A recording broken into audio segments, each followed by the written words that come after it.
एक बात याद रखिए कि लिखण वाले ने लिख तो दिया, उसकी मर्जी थी, उसने कितना दुख कितना सुख लिखा ये उसके ऊपर है। पर एक बात याद रखो कि उस दुख सुख को हमें भोगना है, पर भोगने से पहले सुख जब हम भोगते हैं तो हमको बड़ा आनंद आता है, बड़ा एंजॉयफुल अपनी ज़िंदगी को जीते हैं। पर थोड़ा सा दुख अगर हमारी ज़िंदगी में सम्मुख में आ जाता है तो हम रोना चालू कर देते हैं, हम बिलखना चालू कर देते हैं, हम ये भूल जाते हैं कि परमात्मा ने अगर सुख में हमारा साथ दिया तो दुख में भी तो देगा, छोड़ तो ना देगा वो।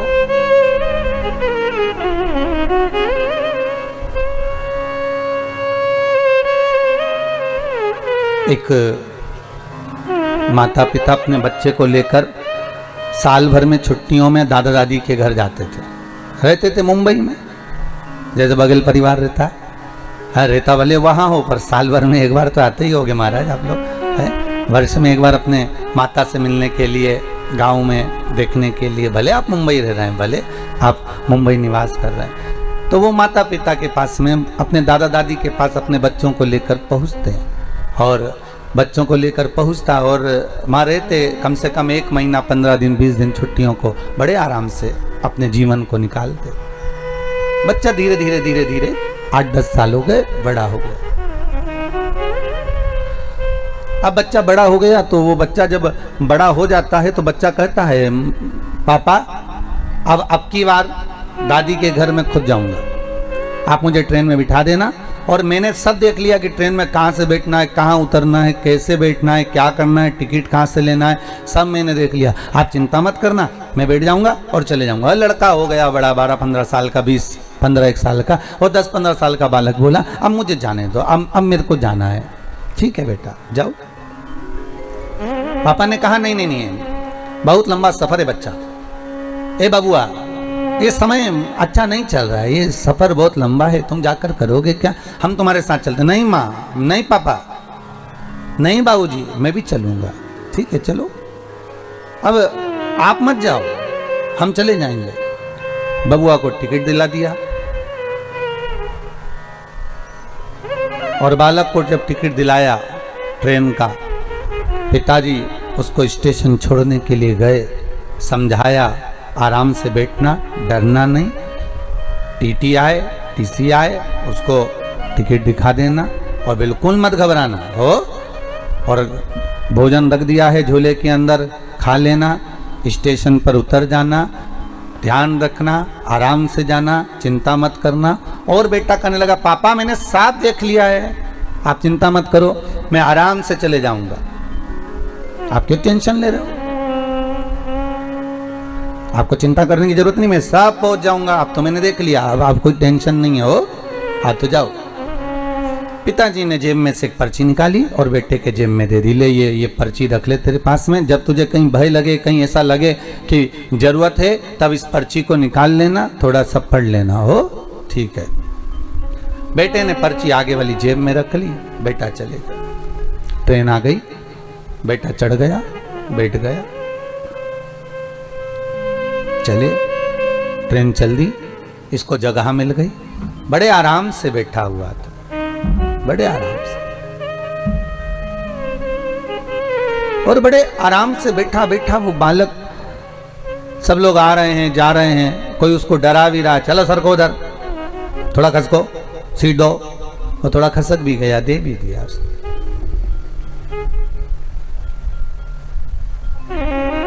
2-4 गांव निकल गए, एक आदमी चढ़ा, सीट के चक्कर में उसको डराने लगा, आंखें दिखाने लगा, वो घबराने लगा, आंख में से आंसू बहने लगे, भूख भी लग रही थी, रो रहा था। आंख से जब अश्रु गिरे तो मन में आया मेरे बाबूजी ने, मेरे पिता ने एक चिट्ठी मेरी जेब में रखी थी, उस चिट्ठी को निकालता हूँ। उस पर्ची को निकाला और निकाल कर पढ़ा तो उस पर्ची पर लिखा हुआ था, चिंता मत करना, पीछे वाले डब्बे में मैं बैठा हुआ हूं,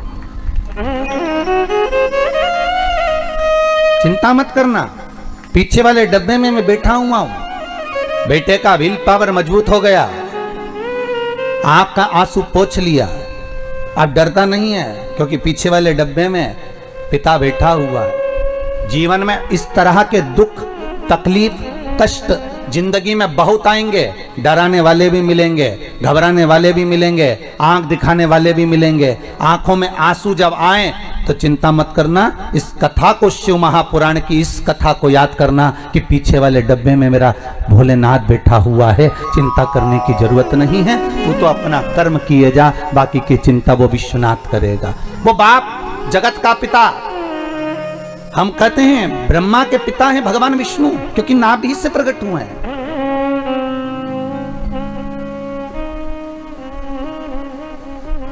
ब्रह्मा के पिता हैं भगवान विष्णु, पर भगवान विष्णु के अगर कोई पिता हैं, स्वयं ब्रह्मदेव ने पूछा कि आपका पिता कौन, और ब्रह्मा और विष्णु ने मिलकर एक खंबे का, एक सुंदर पर्वत का घर्षण करना प्रारंभ करा, एक पर्वत को घुमाना प्रारंभ करा, और उस पर्वत के घुमाने से एक लिंगायत आकृति प्रकट हो गई। उस लिंगायत आकृति से आवाज आ गई कि हे नारायण, तुम मुझे पहचानना चाहते हो? भगवान विष्णु हाथ जोड़कर बोले, प्रभु आपको कौन नहीं जानता, मैं तो जानता हूं आप। परंतु ये ब्रह्मा के मन में आश्चर्य पड़ा हुआ ना कि मेरा पिता कौन है, जगत का नारायण, और नारायण का पिता है कौन आखिर?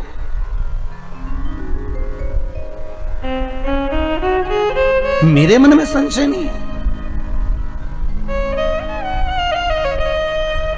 चिंता दूसरों को होती है, सब बड़ा टेंशन है दूसरों को, अपने को चिंता नहीं इतनी हो जितनी दूसरों को चिंता है। इतने बड़े बड़े बच्चे हो गए, ना जाने शादी कब करेंगे। अरे बच्चे उनके, सही है कि गलत है? बड़े भी हो गए तो उनके घर में हो गए, पढ़े लिख गए तो उनके घर में लिख गए, पर टेंशन इनको हो गई कि बताओ इतने बड़े बड़े हो गए, फिर टेंशन हो गया, इतनी सारी जमीन खरीदते जा रहे हैं, करेंगे क्या? सारी फैक्ट्रियां लाकर यही गांव में पांडे तारा में तो ना डाल देंगे, बड़ी चिंता। एक बिल्डिंग बन गई, ये उसी में का हाल हो गया। अरे बाबा, जैसे एक बुढ़िया बाहर बैठी थी और उसके सामने से कपास की गाड़ी निकल कर गई, और जैसी कपास की गाड़ी निकल कर गई तो बुढ़िया के मन में आया, इतना कपास गाड़ी भरकर, राम जी राम, कितने का बिकेगा, और बिकेगा तो कितना पैसा आ जाएगा, और पैसा आ जाएगा तो इनकी तो बिल्डिंगें बन जाएगी। बुढ़िया टेंशन लेके चक्कर खा के नीचे गिर गई। घर के बेटे आए, बुढ़िया को उठा कर ले गए तो पानी का छींटा दिया, पर बुढ़िया नहीं उठी। डॉक्टर को बुलाया, डॉक्टर साहब हमारी अम्मा को कुछ हो गया। अम्मा को क्या हो गया? अम्मा को देखा तो बढ़िया है, सांस भी अच्छी चल रही है, इसका सब बीपी मीपी शुगर मुगर सब बढ़िया, फिर इस पे पानी का छींटा दो। उठाया, नहीं उठा, अम्मा नहीं उठ रही। साहब डॉक्टर साहब देखो जरा, आधा घंटा हो गया अम्मा नहीं उठी। पूरे गाँव में खबर हो गई कि बेचारी वो अम्मा बाहर बैठी थी और चक्कर खा के गिर गई, ना जाने उसको क्या हो गया, उठ ही नहीं रही है। इसको तो उठाया, उठ ही नहीं रही है। तब एक पड़ोसन को मालूम पड़ा, और पड़ोसन इसके पास बहुत बैठती थी, तो पड़ोसन आई, क्या हो गया जीजी को? हुआ क्या कि बस सामने से कपास की गाड़ी निकल कर गई और जीजी चक्कर खा के गिर गई। इतने में पड़ोसन ने कहा, चिंता मत करो, सब हट जाओ यहाँ से, अभी थोड़ी देर में उठ जाएगी, तुम चिंता मत करो। और ये बाहर गई पड़ोसन, और दौड़ती आई और आकर बोली, जीजी उठ, अरे जीजी उठ, तेरे सामने से जो कपास की गाड़ी गई थी ना, उसमें आग लग गई। जीजी उठ के बैठ गई, जीजी तुरंत उठ के बैठ गई। क्यों? क्योंकि जगत संसार को आप अगर आगे बढ़ रहे हो, जगत संसार को आप अगर अग्रण्य भाव में बढ़ते जा रहे हो, जगत संसार में अगर आप कुछ अच्छा करते चले जा रहे हो, तो दुनिया के लोगों को टेंशन में आ जाते हैं, और टेंशन लेते लेते ही बस यही सोच के मर जाते हैं, इतने बड़े बच्चे हो गए इनके, शादी कब करेगी, इतनी जमीन ले ली, ना जाने क्या होगा, मकान काय को बना लिया, जब सभी को मुंबई में रहना था तो गाँव में बनाने की जरूरत क्या थी, और बनाना भी था तो एक ही कमरा बनाना था, 12 काय को बनाए। अरे 12 इन्होंने इसलिए कमरे बनाए कि एक ज्योतिर्लिंग का एक कमरा। 12 कमरे कितने ज्योतिर्लिंग के हो गए? अरे बोलो तो सही। अरे इनको मालूम था कि सियोर वाला महाराज आएगा, अकेले नहीं आएगा, एक हर ज्योतिर्लिंग का एक शंकर लेकर आएगा, और हर कमरे में एक शंकर रहेगा, इसलिए 12 बनाए हो, टेंशन मत कीजिएगा। शिव करुणा सागर, पर चिंता हमें व्याप रही, हम सोच रहे हैं होगा क्या। छोड़ दो, पीछे वाले डब्बे में वो बैठा हुआ है, तुम 2 कदम आगे बढ़ते हो, तुम्हारे पीछे पीछे सपोर्ट करने के लिए मेरा कालों का काल महाकाल पीछे से चलता रहता है, पीछे से। आगे क्यों नहीं आता? गुरुदेव आप कहते हो कालों का काल महाकाल चल रहा है, तो आगे क्यों नहीं आता? किस लिए? शिव कहता है कि मैं सम्मुख में आऊंगा तो तेरी शान घट जाएगी, मैं पीछे रहकर तुझे आगे बढ़ाता हूं, जब तू आगे बढ़ जाता है तो मेरा नाम लेता है तो मुझे उसमें खुशी होती है। मां, एक घर की माता सबसे ज्यादा प्रसन्न कब होती है? जल्दी उत्तर दो रे भैया, बहुत प्रेम से उत्तर देना हो। घर की मां सबसे ज्यादा प्रसन्न कब होगी? घर की बूढ़ी मां सबसे ज्यादा प्रसन्न जब होती है जब बच्चा कहता है मम्मी भूख लगी है, तो माँ भी कहती इतना बड़ा हो गया अपनी धर्मपत्नी से के वो बउआ बोल वो लाएगी तेरे लिए, भोजन बना कर लाएगी, दाल बना कर लाएगी। तब बेटा कहता है मम्मी दाल तो तेरे हाथ की अच्छी लगती है माँ, तू बना कर ला। तब माँ प्रसन्न हो जाती है। माँ को धन नहीं चाहिए, माँ को दौलत नहीं चाहिए, माँ को संपदा नहीं चाहिए। आज नवरात्रे का तृतीय दिवस है, आज गणगौर का दिन भी है, आज सौभाग्य तीज भी है। ये जगतजननी जगदम्बा तुम्हारी वस्तुओं से प्रसन्न नहीं होती, ये जगतजननी जगदम्बा तुम्हारे आभूषणों से प्रसन्न नहीं होती, ये जगतजननी जगदम्बा तुम्हारे मेवे और पकवान से प्रसन्न नहीं होती। ये जगतजननी जगदम्बा केवल तुम्हारा भाव देखती है कि मेरा पुत्र मेरा बेटा ये संसार का मानव मुझे कैसे रिझा रहा है, ये मुझे कैसे मना रहा है। उसकी प्रसन्नता केवल एक भाव से।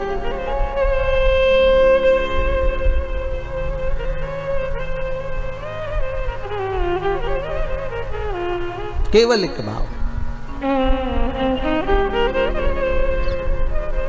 और जब निर्मल मन, निर्मल विचार, निर्मल सोच, निर्मल बुद्धि, निर्मल चित्त हमारे भीतर का आ जाता है महाराज, तब दुनिया का संपूर्ण सुख हमारे सम्मुख में हो जाता है। केवल मन,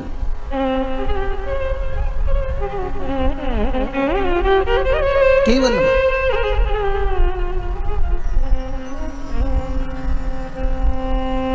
और ये मन, ये चित्त, ये वृत्ति शिव के साथ जब लग जाए। भगवान शंकर का जब शिवलिंग प्रकट हुआ तो भगवान शंकर ने पूछा मुझे प्रकट करने का कारण क्या था? क्या आप नारायण को ये पता नहीं था कि मैं आपका पिता हूं? क्या ब्रह्मदेव को ये मालूम नहीं था कि मैं इनका दादा हूं?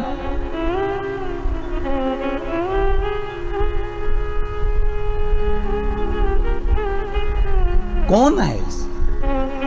जब संपूर्ण ब्रह्मांड नष्ट हो जाता है, संपूर्ण पृथ्वी जब नष्ट हो जाती है, तब आखिरी में रहता ही कौन है? एक पानी का बुलबुला, और बुलबुले में भी एक बिंदु,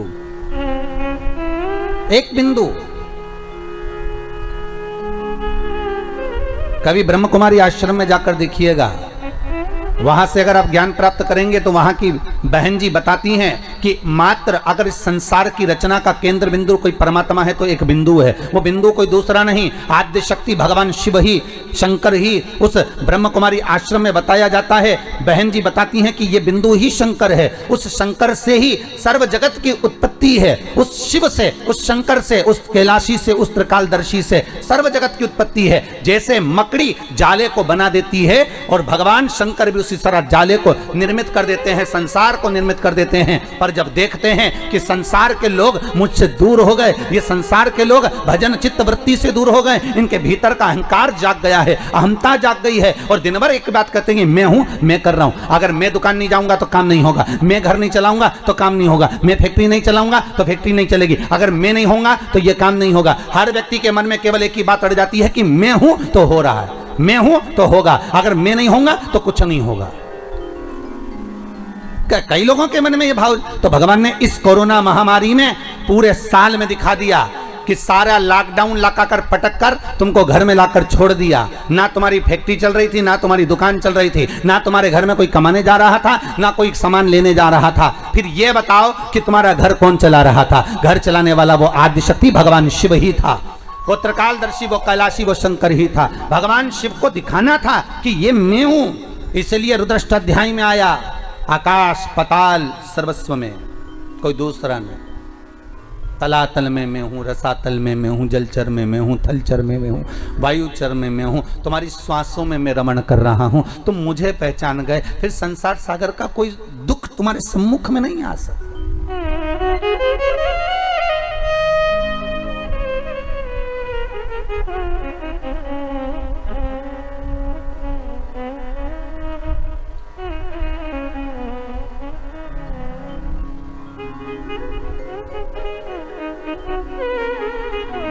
फिर कोई दुख, कोई तकलीफ, कोई कष्ट हमारे जीवन में, हमारी सम्मुखता में कैसे प्रकट हो सकता है, कैसे आ सकता है? आप अगर दिल से परमात्मा को रिझा रहे हो, आप अगर दिल से परमात्मा को बुला रहे हो, तो उस परमात्मा को तुम्हारे सम्मुख में होना जरूरी है। फिर वही बात आ गई, बच्चा घबराया तो पिता ने जेब में एक पर्ची डाल दी। वो पर्ची केवल उस बालक की जेब में नहीं है,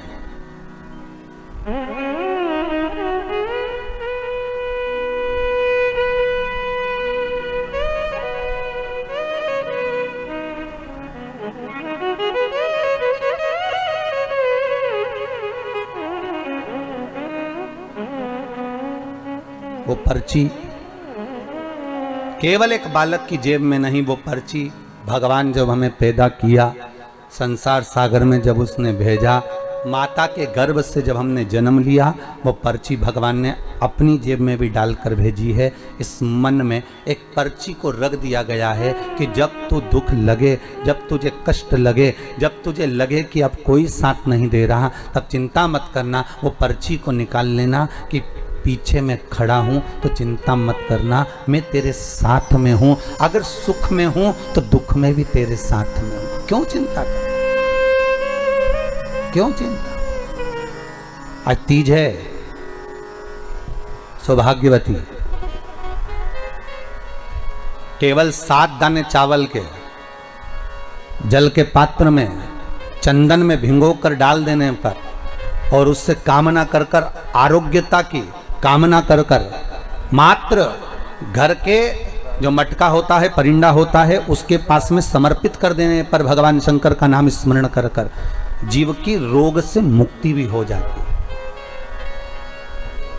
रोग नहीं घेरता उसको,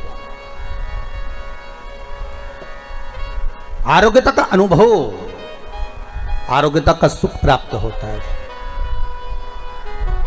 शिव महापुराण के लिए लोग कहते हैं, कई लोगों के, कई विप्रजन, कई ब्राह्मण जन भी पूछते हैं, गुरुदेव ये बताओ कि इतने सारे उपाय आप बताते हो पुराणों में से निकाल कर, और हम भी प्रयास करें इसको निकालने के लिए, तो हम कौन सी पुराणों में ढूंढे? तो आपसे भी निवेदन है, स्कंद पुराण से निकालिए, लिंग पुराण से निकालिए, नर्मदा पुराण से निकालिए, देवी भागवत से निकालिए, श्रीमद् भागवत से निकालिए, शिव महापुराण से निकालिए, गर्ग संहिता से निकालिए, पद्म पुराण से निकालिए, राधा वल्लभी से निकालिए, एक एक पुराण में से, एक एक चरित्र में से, और तो और हम तो सहज भाषा में कहते हैं कि गीता प्रेस गोरखपुर की सारी गीता प्रेस गोरखपुर के अंकों को लेकर आ जाइए, चाहे शिव अंक हो, चाहे सती अंक हो, चाहे पार्वती अंक हो, चाहे मानस अंक हो, चाहे धेनु अंक हो, एक एक भगवान गीता प्रेस का एक एक अंक खरीद कर लेकर आओ, कल्याण का एक एक अंक तुम्हारे पास में लेकर आओ, और उस अंक में से एक एक उपाय को निकालने का प्रयास करो। आपको सारे उपाय मिल जाएंगे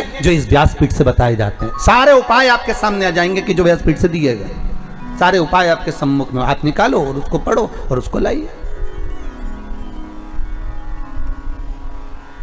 बस दबा दिया गया। आज ढोंग, प्रपंच, छल ने, दुनिया के लोगों ने शिव महापुराण के उपायों को, शंकर की कथा को दबा दिया था। सारी पुराणे होती थी पर शंकर की पुराण नहीं होती थी महाराज, दबा दिया गया था। और शिव महापुराण को केवल जगत में लेकर आना चाहते हैं कि शंकर को दुनिया पहचाने, शिव की साक्षी को पहचाने। शंकर है क्या, शिव का अनुमोदन क्या है? दुनिया के लोग टीवी के माध्यम से फिल्मों का निर्माण कर कर कह देते हैं कि इस पर दूध चढ़ाना, क्यों चढ़ा रहे हो, गरीब बच्चे को दूध पिला दो, ऐसा क्यों कर रहे हो? उस शंकर को जगत तक पहुंचाना है कि शंकर पर दूध क्यों चढ़ाया जाता है, शंकर पर दही क्यों चढ़ाया जाता है, शंकर पर जल क्यों चढ़ाया जाता है, शंकर पर बेलपत्री का महत्व क्या है, शंकर पर शमी पत्र का महत्व क्या है, क्यों शंकर भगवान को शमी के वृक्ष का मात्र 7 फूल चढ़ा देने पर व्यक्ति की मनोकामना पूर्ण हो जाती है, क्यों कहा जाता है? उसको निकालो, उसको समझो, उसको पढ़ो, उसको अपने जीवन में उतारो। सारे देवी देवताओं को बहुत सा सामान चाहिए होगा, पर मेरे विश्वनाथ को कुछ नहीं चाहिए, मेरे शंकर को चाहिए क्या? अगर आपके जीवन में ऐसा लगे कि बहुत बड़ी बीमारी आ गई और आपके घर का व्यक्ति वेंटिलेटर पर पड़ा हुआ है, तो शमी के वृक्ष के फूल ले आओ 7 और शमी के वृक्ष के 7 फूल लाकर एक एक फूल शंकर भगवान को श्री शिवाय नमस्तुभ्यम कहकर उस व्यक्ति के लिए जो पड़ा हुआ है, अंतिम सांसें गिन रहा है, जिसको अटैक आ गया, अंतिम सांसों में जो गिन रहा है, उसके नाम से भगवान शंकर पर चढ़ाना प्रारंभ कर दो। मात्र 7 पुष्प उस शमी के वृक्ष के 7 पुष्प आप शिव को समर्पित करिए, उसका नाम और गोत्र बोलकर, और भगवान शंकर का मूल मंत्र श्री शिवाय, जम के बोलिए श्री शिवाय नमस्तुभ्यम बोलकर एक एक शमी का फूल शंकर पर चढ़ाना प्रारंभ कर दो। फिर आगे वो विश्वनाथ की मर्जी है, वो प्राण कैसे लेकर वापस आता है, उस काल से छुड़ाकर महाकाल कैसे लाता है, ये वो जाने। आपका फर्ज केवल आप अदा करिए। जब अंत में डॉक्टर भी हार जाते हैं, जब अंत में डॉक्टर भी कह देते हैं कि अब हमारे बस का नहीं है, अब तो उस परमात्मा के हाथ में, मतलब डॉक्टर को भी मालूम है कि एक और डॉक्टर बैठा हुआ है, एक डॉक्टर और है, वो बस वो थोड़ा सा दूर तो रहता है पर करीब भी बहुत है। कई लोग कहते हैं गुरुजी वो कैलाश पर रहता है बहुत, तो उनको बुलाएंगे तो आएंगे। हमने कहा कैलाश पर तो रहता ही नहीं है, जहाँ भक्त है वहाँ भगवान है, वो दूर तो रहता ही नहीं। आप तो बस केवल उसको बुलाने का प्रयास करिए, आप दिल से बस उसको हाजिर, वो दिल से बुलाओ तो उसको।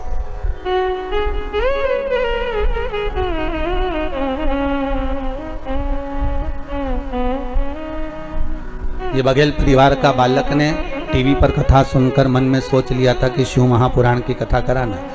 ये बालक कहता है कि गुरुदेव हमने तो सोचा ही नहीं था कि आप गांव के अंदर गांव के अंदर गांव, वहाँ प्रतापगढ़, फिर रानीगंज से फिर या कौन सा गांव, पांडतारा में है कथा करने आ जाओगे। ये बड़ा आश्चर्य की बात। तो ये केवल कोई ना हमारे बस का है ना आपके बस का है। बघेल परिवार अच्छे सुन लेना, ये तो शिव के बस का है। शंकर से आपने विनती करी तो भोलेनाथ ने यहाँ कथा करवा दी, कोई दूसरा नहीं कर सकता, शिव करे सो हो।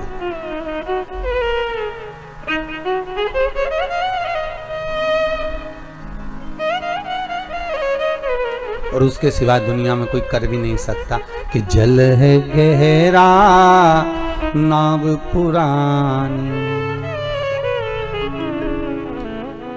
बीच भंवर मत छोड़ना, बीच भंवर मत छोड़ना, भोले जी मोरी लागी लगन मत तोड़ना, भोले जी मोरी लागी लगन मत तोड़ना, भोले जी मोरी लागी लगन मत तोड़ना, भोले जी मोरी लागी लगन सब गाइए तोड़ना, लागी लगन मत तोड़ना ओ प्यारे, लागी लगन मत तोड़ना ओ प्यारे, लागी लगन मत तोड़ना ओ प्यारे, लागी लगन मत तोड़ना, भोले जी मोरी लागी लगन मत तोड़ना, भोले जी मोरी लागी लगन मत तोड़ना, शंभो जी मोरी लागी लगन मत तोड़ना, शंभो जी मोरी लागी लगन मत तोड़ना। बड़े भाव से प्रेम से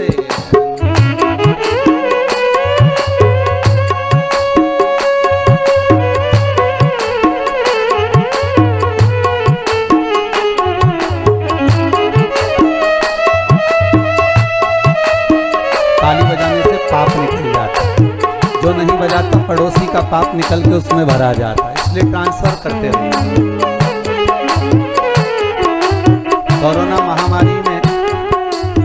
कोरोना महामारी में 5 एक्सरसाइज बताई गई है कोरोना से भगाने के लिए।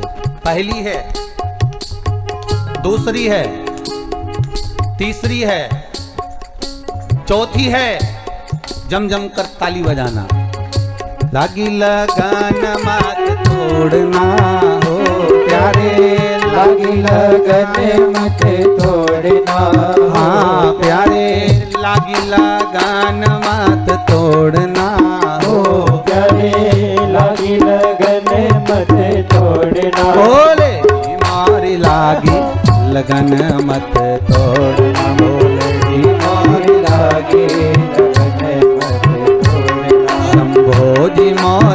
लागी लगन मत तोड़ना शंभो जी मोरी लागी लगन मत तोड़ना।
जल है गहरा नाव पुरानी, जल है गहरा नाव पुरानी। ओ जल है गहरा नाव पुरानी, जल है गहरा नाव पुरानी। बीच भावर मत छोड़ना हो बोले, बीच भावर मत छोड़ना। बोले जी मोरी लागी लगन मत तोड़ना, बोले जी मोरी लागी लगन मत तोड़ना। शंभो जी मोरी लागी लगन मत तोड़ना, शंभो जी मोरी लागी लगन मत तोड़ना। लागी लगन मत तोड़ना हो बोले, लागी लगन मत तोड़ना। हाँ बोले लागी लगन मत तोड़ना हो बोले, लागी लगन मत तोड़ना। बोले जी मोरी लागी लगन मत तोड़ना, बोले जी मोरी लागी लगन मत तोड़ना। हो।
सेठ है तू ही साहूकार है, तू ही मेरा सेठ है तू ही साहूकार है। ओ तू ही मेरा सेठ है तू ही साहूकार है, तू ही मेरा सेठ है तू ही साहूकार है।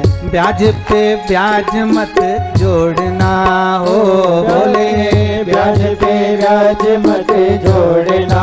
हाँ बोले ब्याज पे ब्याज मत जोड़ना हो बोले, ब्याज पे ब्याज मत जोड़ना। बोले जी मोरी लागी लगन मत तोड़ना, बोले जी मोरी लागी लगन मत तोड़ना। शंभो जी मोरी लागी लगन मत तोड़ना, शंभो जी मोरी लागी लगन मत तोड़ना। लागी लगन मत तोड़ना हो बोले,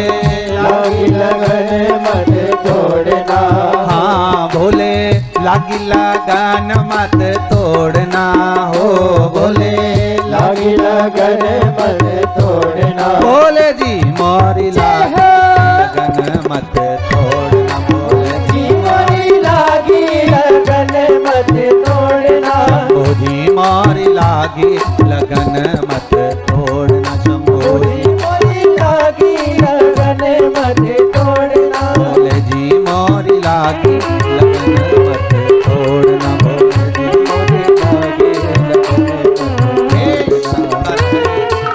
त्रिकालदर्शी है, कैलाशी है, अविनाशी है शंभो। ये दिल, ये चित्त, ये वृत्ति, ये मन जो आपसे लगा हुआ है, बस ऐसी कृपा करना कि ये मन जो आप में रमा हुआ है, ये मन रमा रहे। कोई ऐसा क्रम ना हो जाए कि दुनिया मेरे पर उंगली उठाए, कोई ऐसा क्रम ना हो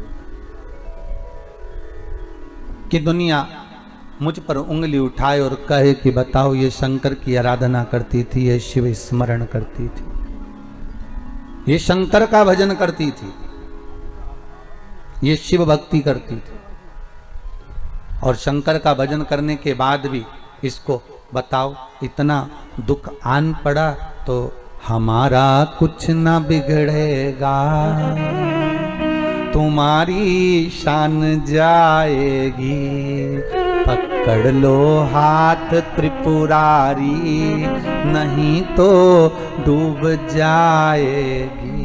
हमारा क्या बिगड़ना है, दुनिया कहेगी तो यही कहेंगे बताओ शंकर जी की कथा सुनी थी, खूब शिव जी की कथा सुनी, खूब शंकर का अनुमोदन करा, खूब शिव जी का भजन करा, खूब शंकर जी पे बेलपत्र चढ़ाई, सियोर वाला महाराज बोला था ऐसा पूजन करो, खूब करा, उसके बाद भी दुख मिला। कहां से मिला?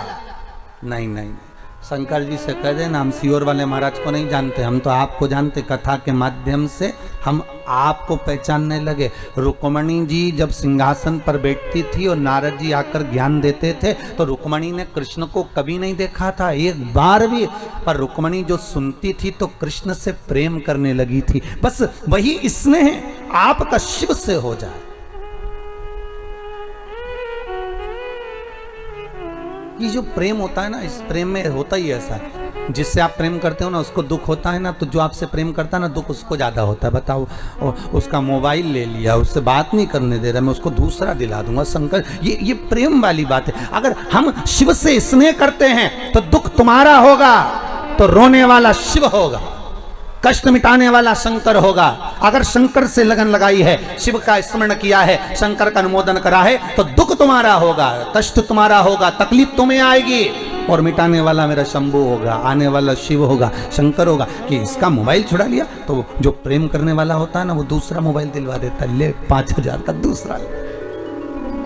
और अगर मम्मी ने ये भी ले लिया तो चिंता मत कर, और दूसरा दिला दूंगा। शंकर जी भी ऐसा ही, तू मुझसे प्रेम करता है, तेरे को अगर दुख आया चिंता मत करना, दुनिया ताने देगी, गाली देगी, अपशब्द कहेगी, मैं बैठा हूं पीछे से डब्बे में, तुम यही हूं ना पीछे, चिंता क्यों करता। और अगर दुनिया की वस्तु कुछ ले भी ली तो मैं बैठा हूं, क्यों चिंता करना। अभी एक ये प्रश्न है, देखो आप, संजीत जी द्विवेदी हैं, भगवा शिवनगर से, प्रतापगढ़ से हैं। कहाँ बैठे हैं? अच्छा, संजीव जी आप ही हैं। आपने एक प्रश्न किया है गुरुदेव कि आपने तुलसी जी का महत्व समझाया, रुद्राक्ष का महत्व समझाया, पर आप कहते हैं कि गले में तुलसी हो, रुद्राक्ष हो, स्नान करने जाएं तो वो पानी शरीर पर आता है तो गंगा यमुना सरयू सरस्वती का फल मिल जाता है। पर हमारे को ऐसा सुनने को मिलता है कि रात को तो तुलसी की माला, रुद्राक्ष की माला उतार दी जाती है, फिर हम सुबह स्नान करने जाते हैं तो वो जल तो रहता ही नहीं है। पहली बात तो संजीव जी, शिव महापुराण की कथा कहती है कि इस श्वास का कोई भरोसा नहीं है, हर पल जपो। तो यहां शास्त्र कहता है कि गले में जो तुमने तुलसी की माला धारण करी है या रुद्राक्ष पहना है, उसको उतारने का महत्व नहीं है कहीं पर भी, कि आप इसको उतार को रात कर सोइए। बैठिए, बहुत सुंदर प्रश्न करा आपने, जगत कल्याण